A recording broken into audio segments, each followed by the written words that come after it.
Loneliness. Loneliness. Loneliness. Loneliness.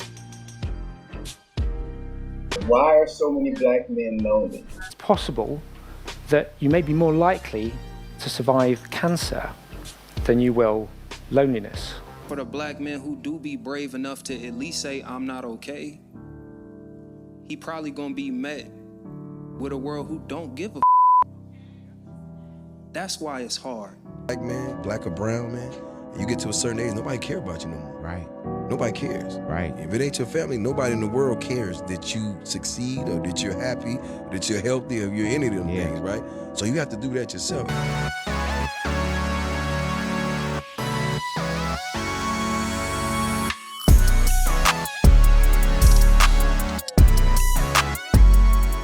What's good, peeps? It's your boy JP back at it again with another reaction video. And today we are doing a video to the Pierce perspective.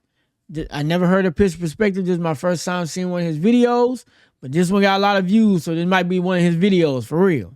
And the video is black men have a silent loneliness problem. And as a black man that I see a lot of these perspectives about this online, I can definitely agree to that to some degree. But it's some complexity to that, so hopefully we get to some of that in this video. Before we get into the video, make sure you hit the like and subscribe button. Join the Prosper Gang. We're keeping it PG. There's a whole lot of prosperity going on around this mug, you feel me? Without further ado, let's get into the video.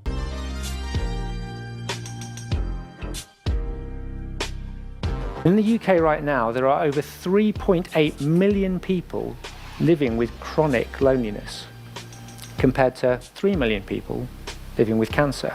Why are so many black men lonely? It's possible that you may be more likely to survive cancer than you will loneliness. In 1990, the number of men who said that they had 6 or more close friends was around about 55%. 15% of men say that they have 0 close friends. Loneliness. Loneliness. Loneliness. Loneliness.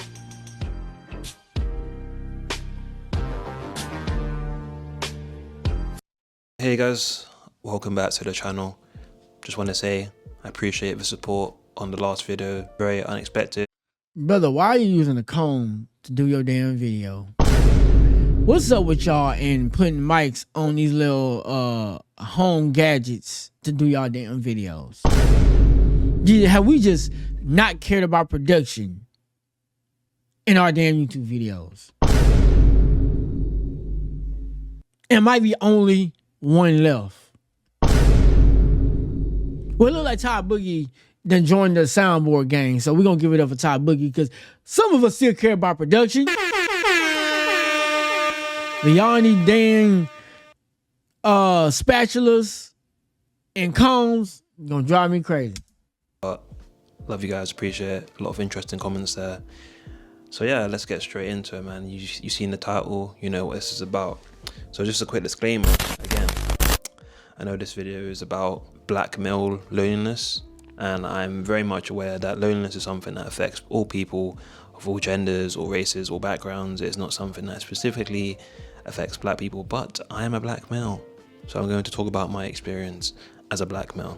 If that offends you for some reason, I want you to question that. Right. Why does that offend me? Why am I upset about that? Yeah. And I'll leave that to you.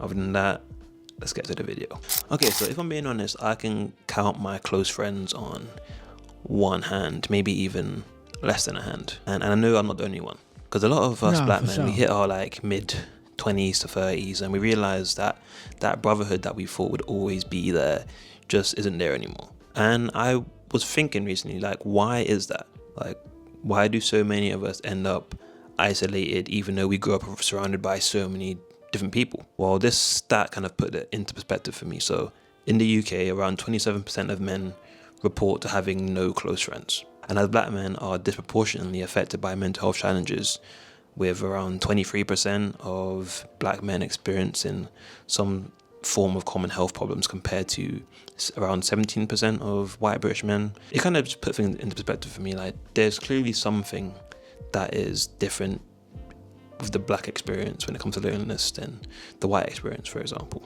So today I want to kind of go it further into depth and really dig. And a lot of that can be, I can tell you off the rip, right off the tip, no Diddy, that's crazy. Hey, yo, what the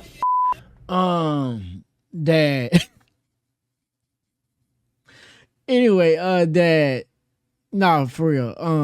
That one of the differences for sure is that black men are perceived as being like super strong and super aggressive and super like not caring about, you know, our mental health. Like we are expected to not really care about that type of stuff and not be like super transparent and you know, vulnerable. We're not taught that, and then people don't expect that for us, so that makes it even harder for us to be able to be vulnerable with one another and being able to express how we feel about certain things, because that in our stereotype, that's not really expected or even accepted in some cases, depending on who you're talking to. And understand why this is, because I want to talk about why so many black men in the UK are kind of losing their friendships as we get older. Because, you know, beneath the Insta reels and group chat jokes, there's real pain there, and understanding it is the first step to fixing it. So let's understand it. So I think a good place to start is like childhood, like the difference between childhood brotherhood and then that adult kind of isolation or the adult experience. So if you're a black guy, especially from the UK, you can probably relate to having experiences of like having youth clubs, playgrounds, sort of like it being a constant or very frequent thing. You'd just be out with your friends playing all day, running around, playing Not Down Ginger, like playing World Cup, FA Cup, wherever it is, in the cages. Like that, for a lot of us, that was our first experience of like having a brotherhood. And those relationships, although they were quite immature because we were kids, of course, they did feel quite intense and quite tight-knit. And I guess mainly because they're kind of formed out of like a shared struggle or shared culture, or just like proximity to each other. We're all in a close area, going through very similar experiences, probably got very similar backgrounds. Like, it just makes sense that we're gonna have a lot to bond on. And like friendships kind of did almost feel like family. Like your friends would know your mum, they'd know your dad, they'd know your siblings. And you know, this needed brotherhood was kind of like necessary for us to survive. Because if we didn't have each other, like the system that we're in, whether that's, you know, the kind of poverty that a lot of us are in, or just like the over policing and that kind of shit, like it would have just got us really down if we didn't have people to share our experiences with. Like, and for people that aren't in our communities, well, I'm not from the UK, so UK might move a little different from the United States of America, but I'm from Texas on the southern side in the Houston area, and having homies that you cool with, especially if you grew up in like low income areas like I did, having homies that had respect, that had like street cred or whatever, even if you don't move like that, having homies that did move like that, or people that, you know, that rock with you like that, can protect you from the other people in the neighborhood. So if you ever seen in those movies where it's like, it be that one guy that's like good in school, but he's cool with some of the like OGs in the hood. Like, it's real like that. And the reason why we or people like that do that is because it's a form of protection. So like when people starving and they trying to eat, or they trying to you know, they just, you know, they in situations where their mental health's not in the right space, or they just didn't grow up with the type of support system, whether it was family or not, they tend to feed off of the people in their neighborhood. And if you on your own and you lonely, you look like food. So having a big homie that people associate you with might protect you from people that's trying to eat. Right? So if you got a big homie, Big Kirk or something, and Lil John across the street, I'm just throwing out names or whatever, Lil John across the street see you and he want to go message you, his Lil John's homie gonna stop him and be like, hey bro, that's Big Kirk, little nephew, or that's Big Kirk, little homie. Yeah, you mess with him, you gotta mess with Big Kirk. And we move like that. So that's why I get what he's saying. Like, having those tight-knit relationships are are important, not just for your for your sanity, so you're not alone, but also in some cases for your somewhat survival. People might not be trying to knock you off, but you don't want to have to walk home every day getting messed with because you ain't got nobody that gonna look out for you. She bonded over like being stopped and searched by police when I was like a young guy. And some guy I met like a couple weeks ago. Yeah. And obviously that's something that's very specific to our experience. But the sad reality is that a lot of us men, as we age, we're not really taught how to nurture friendships like past adolescence, like past the kind of like we just kind of trivial kind of just conversations and figure trivial connections. And I think due to this, a lot of us don't know how to maintain or build relationships as we age. For example, with this UK study, I think it's called the Campaign to End Loneliness, it found that men aged 30 plus are among the loneliest demographic in the UK, especially those that come from a working class or ethnic minority background, which makes a lot of sense. Because I think the main difference between these like kind of boyish relationships and relationships that you want to have with men as you grow up is that as a young guy, relationships feel effortless. It's like, it doesn't feel like I'm making any effort to talk to you. It doesn't take much effort to like invite you to, come outside or to jump on the game or to do X or Y. As soon as there's that barrier of like inconvenience, it's just like the friendships just go out the window. And I think part of that is that it's no longer seen as a necessity to have like friends. It's no longer seen as like something that is needed. It's more like a luxury, which I think is again something that's been like absurd and brainwashed into us to believe that human connection is just like something that's nice to have rather than a necessity, which again kind of leads back to the capitalist nature that we're, capitalist nature of society that we're in. If you want to talk about that, I guess UK is a lot like the US. That's crazy. Talk about that later, maybe. Oh my God! Like, can we talk about like the political and economic state of the world right now? Okay, so let's talk about the stigma around emotional vulnerability, especially for black men, because I think there is a major difference between our experience when it comes to emotional vulnerability and that of our white or other ethnicity counterparts, I'd say. Let's be honest, like a lot of our childhood, we're kind of brainwashed with this like man up kind of culture, or this like disciplined culture, or this like just tough love kind of culture. Like I have like a Nigerian background, and like on a personal level, if we can get personal here, this is my channel so I can get personal. Like I didn't have a like very loving relationship with my dad. Like I don't think he ever told me he loved me. I think the nearest thing he had to saying that was like, oh, like I do this because it's right for you, or I do that because you need discipline, XYZ. That's the type of love that we're shown, and that teaches us that like as a man you have to be tough in this world, and that's something. A lot of that, and I probably said this in I said that in a previous video with the Rampage Jackson and Rajah Jackson situation. A lot of that is passed down trauma, passed down generations of passed down bad parenting. I'm not saying he's a bad parent at all. I don't know the dude, right? But it's a generation of lack of empathy, lack of vulnerability. There's a generation of that. You know what I mean? It's just getting passed down. And that's kind of how it is. It's actually this thing, and I'm not going to get too long-winded with this, but it's actually a pros and cons list to having an active father and not having an active father. It's actually a pros and cons list of that.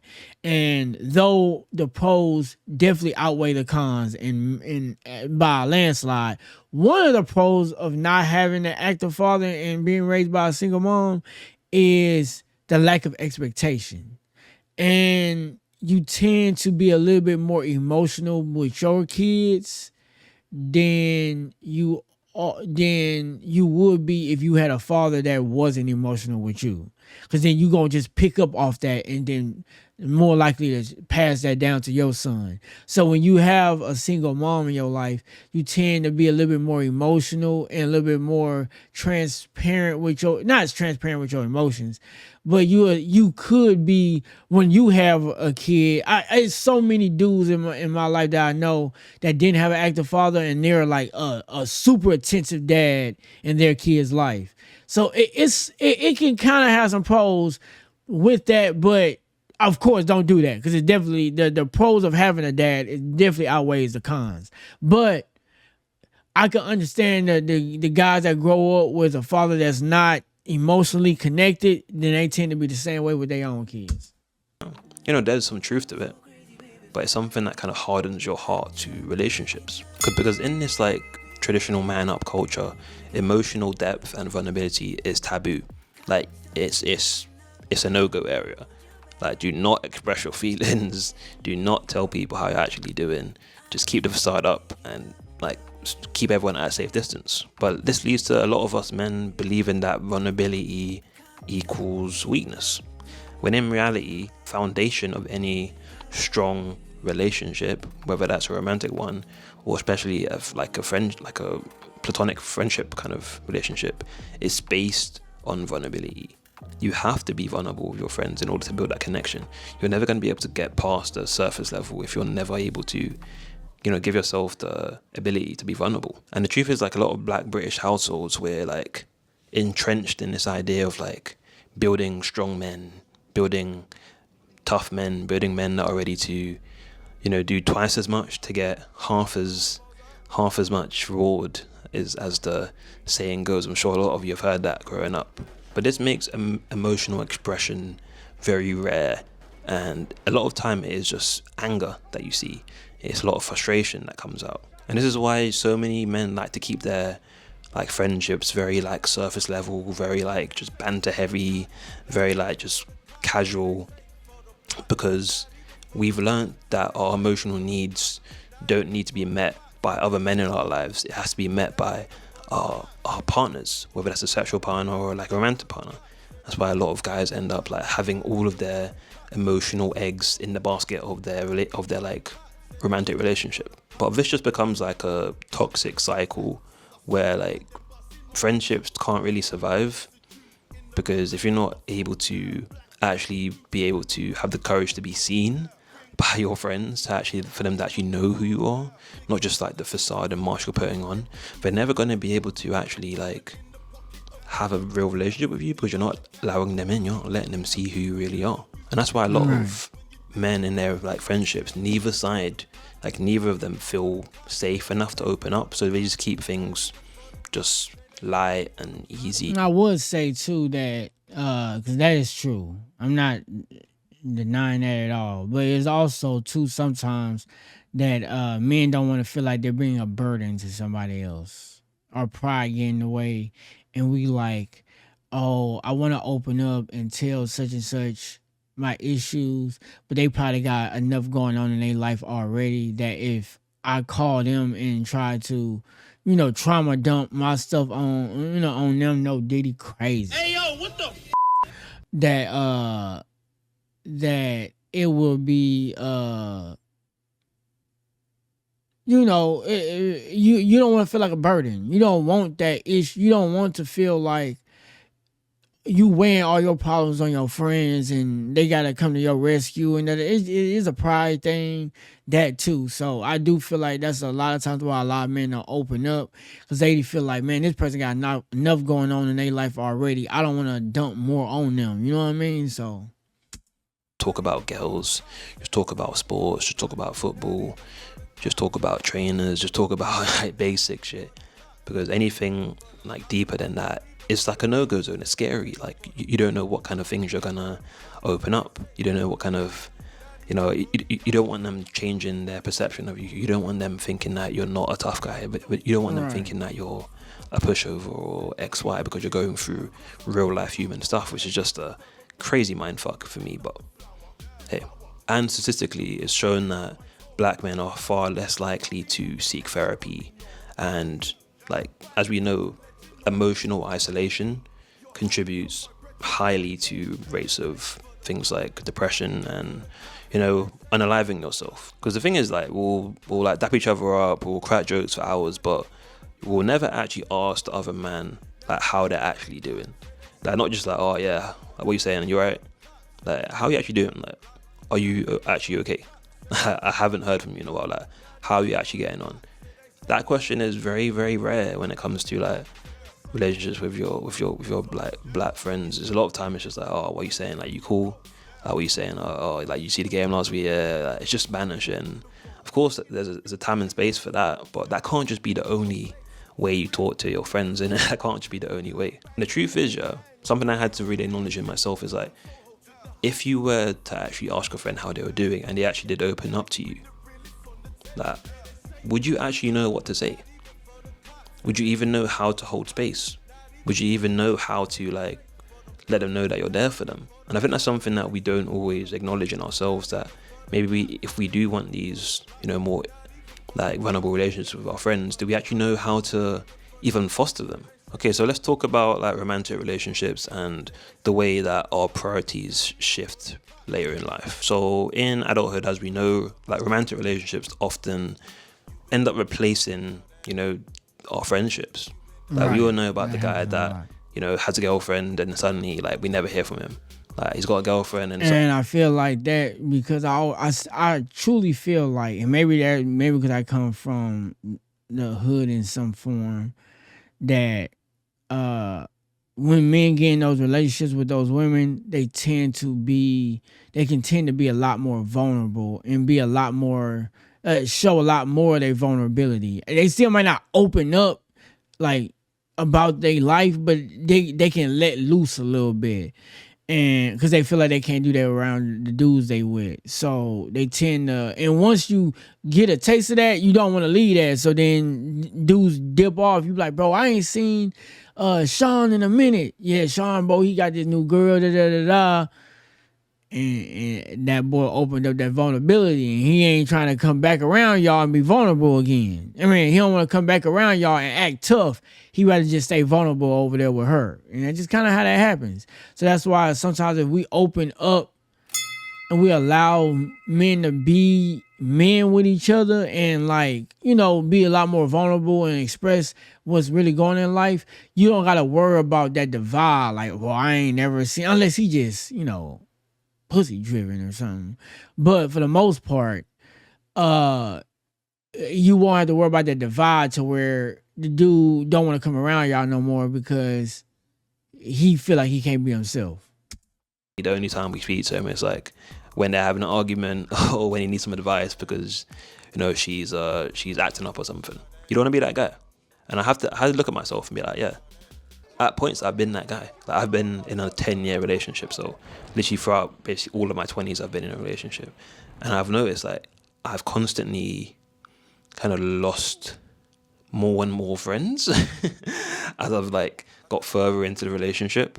And of course I know it's because I'm like putting a lot of energy into this relationship because it means a lot to me. But I'll be honest, there's been time where I've like definitely prioritized like this relationship over all of my other relationships, and that's why a lot of them haven't survived. So it's being able to have that self-awareness and be like, okay, I am actually making choices here. This isn't just something that's happening to me. Because the cultural expectation is that like men have to settle down. So this idea that like your romantic partner becomes your main focus, and that's the person that you've like now decided to give all your attention to, and you know all your other relationships and friendships, they're just secondary, they're just whatever. And that mindset in itself is quite toxic, because what it does, it puts a lot of pressure onto your romantic relationships. It puts a lot of pressure onto your partner, and it's kind of unfair. Like, if you don't have outlet for some like just some conversations that you don't need to have with your partner. Right, and this is what I was talking about. And if you watch my last video, one of my previous videos, where I was talking about why women decide not to have children, and I was talking about how men are vulnerable in their relationships and they start to like trauma dump on their girl, and how I said that's like a double-edged sword. This is why. It's because some women don't want to have to be the anchor, not the anchor, but be like the what's the word for it? Be something be the thing that's holding you together. They don't want to be the glue that's holding you together, right? They want to know that whether they was there or not, you gonna hold yourself together. And I know that sounds kind of like contradicting because it's like, well, you want me to be vulnerable? Right, you should. But this is where it's a double-edged sword because depending on the type of woman you got, not all women are like this, but depending on the type of woman you got, if you're with a woman that wants to feel protected and wants to feel led, you can express to her your frustrations, but you gotta let her know in the same vernacular that you're going to figure it out. Whether you got homeboys you can really be vulnerable with or whatever, but you don't want to try too much to let her know that you about to crumble. Because then she feels insecure and she doesn't feel protected. And now you put a lot of pressure on her. Like I said, it depends on the type of woman you're dealing with. Because some women like that type of pressure. Some women thrive in that zone where like, oh, shit, you need me to have your back? I got you. Some women don't feel like that. They feel like now they are scared. So it depends on the type of woman you're dealing with. But yeah, in some situations, it's a double-edged sword because if you open up too much to the point to where you feel like you about to break to a certain woman, that can make her feel insecure and not trust you no more. So it's a double-edged sword. You just got to know who you're doing it with. And that's another discussion to be had when it comes to having relationships. End up like putting a lot of pressure onto them to be everything for you. And I don't think that's realistic. I think it is very, very okay and natural to like not burden your romantic partner with all of your worries, all of your stresses, all of your thoughts. And having like friends that you trust and do have that connection with is very important. And the difference between men and women in these situations where, you know, you're in a long-term relationship is that women are socialized to still maintain their friendships even after marriage, for example. And the truth is men just aren't. We're just not. And I'll be honest, I'm guilty of becoming that guy that like as soon as... And you got to want to though. That's the problem. Like, I'm gonna be honest, I don't subscribe to the happy wife, happy life bull crap. I despise that and I'm not doing it, right? I believe we both should be happy.